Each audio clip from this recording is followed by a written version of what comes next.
You guys are dead on, first of all. Most agents are trying to sell homes quick and go on and put under contract. We know we're not those guys. We take the $50 fine and never put our house on contract. That's us. We want more buyers. All right, but anyways, so let me address what y'all said. They may not have an exit home. That's one, first thing that was said.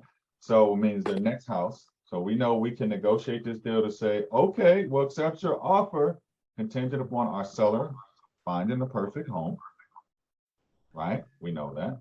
So we can accept offers, and in our agreement, it says pending on the seller finding a home.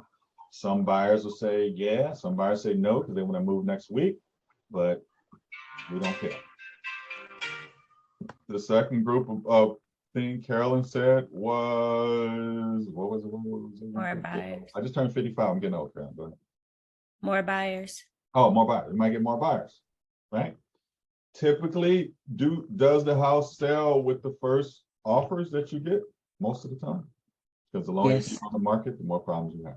Make sure your sellers see, these are things you could bring up in your your seller presentation, because you already know that there are potential problems. Here's another problem that I've heard over the years, because we call expired listings too. AT, you sold my house so fast, you don't deserve 7.5%, 50%. And 597. I mean, you didn't even do anything. But I sold it faster than you were going to sell it without your marketing. But this is also we agreed upon up front. Just letting you know these are potential things you have to come up with. Now you guys got to understand it. This is a decade or more of me fixing and failing and succeeding. What I'm teaching, what y'all walking into now is just the final product. This is the Gucci. These are the red bottoms right here. This is it. Okay. So you don't have to go through all the pain I went through getting to this point. This is it. So now that you know, you guys should be writing down. Andre's already studying his address. These are potential problems that you're going to have from sellers.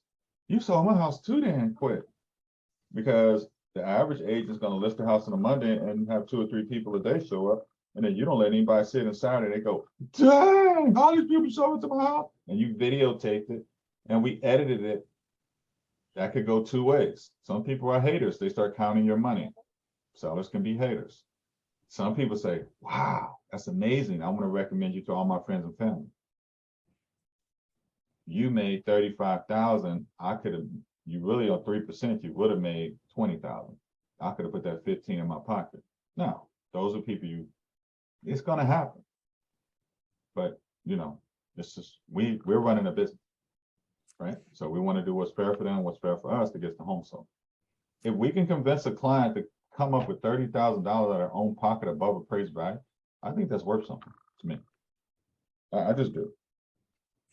And I want to have season tickets for the Hawks and the Falcons, and I want to go to games. And I want to give money to my church, and I want to support organizations. That's me. So you guys have something like that too. All right, so you have a team of people too. They always look at you as one person because you're the front person, but they don't think about the other people that have to get paid. And you can bring all this up in your seller presentation. Yep. The open house. Go ahead, Joe. Oh, the open house is an advantage to the sellers, especially since a lot of people are working from home. So if they have to have people tramp